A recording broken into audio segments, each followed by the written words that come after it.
नमस्कार मित्रों, GS study में आप सभी का स्वागत है। आज का टॉपिक है भारत की न्यायपालिका एवं आपात उपबंध एवं संविधान संशोधन। अगर आप इस चैनल पर नए हैं तो प्लीज़ मेरे चैनल को सब्सक्राइब करें और अपने मित्रों के साथ साझा करें। तो चलिए शुरू करते हैं। भारत के उच्चतम न्यायालय के न्यायाधीशों की नियुक्ति राष्ट्रपति करता है। सर्वोच्च न्यायालय के न्यायाधीश के सेवानिवृत्ति 65 वर्ष होती है। हाई कोर्ट का 62 वर्ष होता है। इस टॉपिक के रिलेटेड सारे इम्पोर्टेंट बिंदु हैं जो आपके सामने प्रस्तुत किए गए हैं, तो इसे आप चाहें तो अपने नोटबुक में नोट कर सकते हैं। उच्चतम न्यायालय की प्रथम महिला न्यायाधीश मीरा साहिब फातिमा बीबी हैं। उच्च न्यायालय का न्यायाधीश बनने के लिए कम से कम 10 वर्ष तक उच्च न्यायालय के अधिवक्ता के रूप में वकालत करने का अनुभव होना चाहिए। उच्चतम न्यायालय के सेवानिवृत्त न्यायाधीशों के लिए भारत के किसी भी न्यायालय में वकालत करने का मनाही है। उच्चतम न्यायालय में न्यायाधीशों की संख्या 31 है। उच्चतम न्यायालय के न्यायाधीश और लोकसभा के अध्यक्ष के.एस. हेगड़े रह चुके हैं। लीला सेठ उच्च न्यायालय की प्रथम महिला मुख्य न्यायाधीश थी। आगे बढ़ते हैं। अनुच्छेद 143 के तहत उच्चतम न्यायालय से परामर्श मांग सकता है, वो है राष्ट्रपति। भारत के संविधान का अंतिम व्याख्याकार सर्वोच्च न्यायालय है। अंतिम अपील न्याय के लिए सर्वोच्च न्यायालय है, सुप्रीम कोर्ट। कलकत्ता में सुप्रीम कोर्ट की स्थापना रेगुलेटिंग एक्ट 1773 में की गई थी। उच्चतम न्यायालय और उच्च न्यायालय दोनों के क्षेत्राधिकार मूल अधिकारों का संरक्षण के अंतर्गत आता है। नेक्स्ट, उच्च न्यायालय के न्यायाधीश को पद से हटाने के लिए संसद से पारित बहुमत प्रस्ताव पर राष्ट्रपति द्वारा। भारत में पहली बार उच्च न्यायालय बॉम्बे, मद्रास और कोलकाता में स्थापित हुआ। उच्च न्यायालय के न्यायाधीश 62 वर्ष तक पद पर बने रह सकते हैं। महाराष्ट्र और गोवा राज्यों का एक ही न्यायालय है जो मुंबई में है। पंजाब और हरियाणा का उच्च न्यायालय चंडीगढ़ है। बंद शब्द असंवैधानिक है, इसे पहली बार केरल ने घोषित किया। जिला न्यायालयों के न्यायाधीशों की नियुक्ति राज्यपाल करता है। जिला न्यायाधीश उच्च न्यायालय के अधीन होता है। अंडमान और निकोबार द्वीप समूह क्षेत्र का उच्च न्यायालय पश्चिम बंगाल में है, कोलकाता। दोस्तों, अगर इस टॉपिक के रिलेटेड कोई भी बिंदु अगर आपको समझ में ना आए तो अपने प्रश्न कमेंट बॉक्स में डाल दीजिए, मैं उसका जवाब दे दूंगा। संविधान में 3 प्रकार के आपातकाल का प्रावधान किया गया है। वित्तीय आपातकाल, राष्ट्रीय आपातकाल, स्टेट आपातकाल।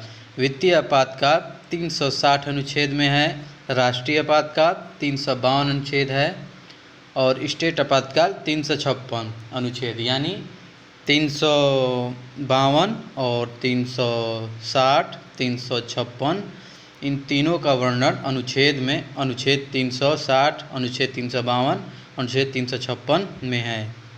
भारत में 3 बार राष्ट्रीय आपातकाल लगा है। पहली बार 1962 में लगा था और दूसरी बार 1971 में और तीसरी बार 1975 में। आपातकाल की घोषणा का अधिकार राष्ट्रपति को है 352 के अनुसार। अनुच्छेद 352, 356 और 360 समुच्चय के तहत आपातकाल का प्रावधान है। अगर राष्ट्रपति आपातकाल घोषित करता है तो इस घोषणा को संसद द्वारा 1 माह के भीतर मंजूरी देनी होगी। राष्ट्रपति आपातकाल केंद्रीय मंत्रिमंडल के लिखित सिफारिश पर घोषणा कर सकता है। नेक्स्ट, आंतरिक अशांति के कारण आपातकाल केवल एक बार ही लगा है, 1975 में। संविधान में संशोधन, ये है नेक्स्ट। संविधान में संशोधन का काम संसद का है। दोस्तों थोड़ी मेरी हैंड राइटिंग जल्दी में उतना हम अच्छा नहीं लिख पाते हैं। अगर कोई भी, इसीलिए हम बोल रहे हैं, अगर कोई भी टॉपिक अगर आपको समझ में ना आए, जिस टॉपिक से मैंने ये रिलेटेड बिंदु लिए हैं, इस बिंदु को अगर आपको समझने में कोई भी दिक्कत हो तो कमेंट बॉक्स में अपना प्रश्न ज़रूर डालिएगा, मैं उसका जवाब दे दूँगा। अनुच्छेद 368 के अनुसार संविधान में संशोधन किया जा सकता है। साउथ अफ्रीका से यह लिया गया है। अनुच्छेद 368 के अनुसार संविधान संशोधन का जो ये लिया गया है, यह साउथ अफ्रीका से लिया गया है। अगर आप इस वीडियो को देखें तो अपनी थोड़ा मोबाइल का क्वालिटी बढ़ा लें।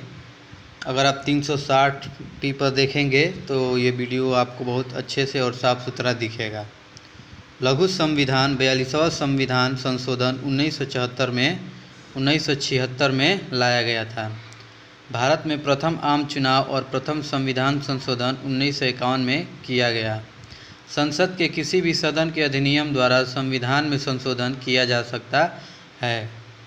मैंने जितने भी बिंदु लिए हैं, सारे बिंदुओं को मैं पढ़ रहा हूँ कि आप इसे एक एक करके समझ जाएं। अगर मेरी हैंड राइटिंग में ना समझ में आए तो जो मैं बोल रहा हूँ तो आप समझ जाएं। अगर ध्यान से देखेंगे तो ज़रूर समझ में आएगा। नेक्स्ट, लघु संविधान, ये तो हो गया है। नेक्स्ट, मूल कर्तव्य को रसिया से लिया गया है। यह 42वां संविधान संशोधन में 1976 के तहत जोड़ा गया है। पार्ट 4A मूल कर्तव्य 10 जोड़े गए हैं। संसद ने मतदान की आयु 21 से 18 की है, वो संविधान के 61वां संशोधन के अनुसार किया गया है। 86वां 86 संविधान संशोधन के तहत प्रारंभिक शिक्षा को मूल अधिकार के रूप में जोड़ा गया 2002 में। वस्तु एवं सेवा कर, जिसे हम लोग GST बोलते हैं, संविधान के 101 संशोधन में शामिल है। आगे बढ़ते हैं। प्रथम वित्त आयोग का गठन 1991 में हुआ। आर्टिकल 280 के तहत संविधान में वर्णन है, राष्ट्रपति इसे 5 साल तक के लिए बनाता है। पहला अध्यक्ष KC न्योगी जी हैं। वर्तमान में 15वां चल रहा है, 2017 से 22 तक NK सिंह जी हैं। इतना समझ लिए। और कमेंट बॉक्स में आपको बताना है 2023 में कौन है। राजनीतिक अधिकार है मत देना। संघ लोक सेवा आयोग UPSC के सदस्यों की नियुक्ति राष्ट्रपति करता है। राष्ट्रीय एकता परिषद NIC का अध्यक्ष प्रधानमंत्री है। दोस्तों इस टॉपिक के रिलेटेड जितने भी इम्पोर्टेंट बिंदु बन सकते थे, मैंने सारे बिंदु बनाए हैं, तो आप इसे अपने नोटबुक में ज़रूर से ज़रूर नोट कर लीजिएगा और इसे याद करने का प्रयास ज़रूर कीजिएगा। 2-3 बार अगर आप पढ़ेंगे इसे ध्यान से तो ये बहुत ही आसानी से इजीली याद भी हो जाएंगे।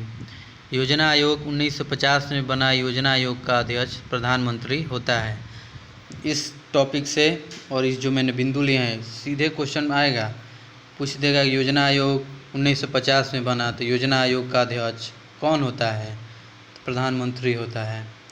संघ लोक सेवा आयोग के सदस्य को राष्ट्रपति हटा सकता है और वही उनका चुनाव भी करता है। नई अखिल भारतीय सेवा संविधान के अनुच्छेद 312 के अंतर्गत संकल्प पारित करके बनाया जा सकता है। अखिल भारतीय सेवा 3 है, IAS, IPS, IFS, जिनमें से बहुत मेरे साथियों का ये सपना भी होगा। चुनाव आयोग अनुच्छेद 324 के अंतर्गत स्थापित किया गया है। 15वां भाग में वर्णन है। संविधान के 15वें भाग में चुनाव आयोग का बारे में बताया गया है। आगे बढ़ते हैं। भारत की संसद द्वारा दल बदल कानून 1985 में लाया गया। 10वां अनुसूची में वर्णन है इसका। राष्ट्रीय राजनीतिक दल वह होता है जिसने कुल पड़े मतों का 6% प्राप्त कर लिया हो 4 या अधिक राज्यों में। नेक्स्ट, लोकसभा अथवा विधानसभा के किसी चुनाव प्रत्याशी को जमानत राशि जब्त कर ली जाती है जब वह कुल मतदान के 1/6 मत भी प्राप्त नहीं कर पाता है। भारत के प्रधानमंत्री का चुनाव करना निर्वाचन आयोग के कार्यक्षेत्र में नहीं आता। कोई भी राजनीति धर्म से रहित नहीं है, यह वाक्य गांधी जी ने कहा था। संयुक्त राष्ट्र संघ की सुरक्षा परिषद में अस्थायी सदस्यों का कार्यकाल 2 वर्ष होता है। संयुक्त राष्ट्र संघ सुरक्षा परिषद के 5 अस्थायी सदस्य हैं, चीन, फ्रांस, रूस, UK और USA। नेक्स्ट, संयुक्त राष्ट्र महासभा के 193 देश सदस्य हैं। नेक्स्ट है अंतर्राष्ट्रीय न्यायालय में न्यायाधीशों की संख्या 15 है। द हैग में नीदरलैंड में पड़ता है। 9 वर्ष कार्यकाल है।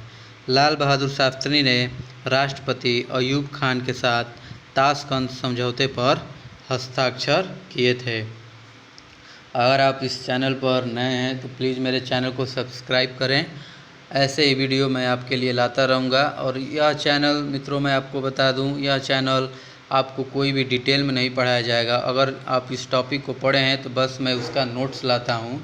अगर कोई टॉपिक कठिन है तो मैं उसे समझाने का प्रयास करता हूँ। मैं जितने भी टॉपिक हैं जीके जीएस के स्टैटिक जीके, मैं ऐसे ही टॉपिक रिलेटेड सारे पॉइंट उसका लेकर आऊँगा जो इम्पोर्टेंट होंगे exam of point of view से। तो यह क्लास उन्हीं लोगों के लिए है जो नोट्स बनाना चाहते हैं। और ये शानदार नोट्स अगर आप तैयार कर लेंगे तो आप भी आपका जो लक्ष्य है उसमें आप ज़रूर सफल होंगे। जय हिंद, जय भारत। मिलते हैं अगले वीडियो में। नमस्कार।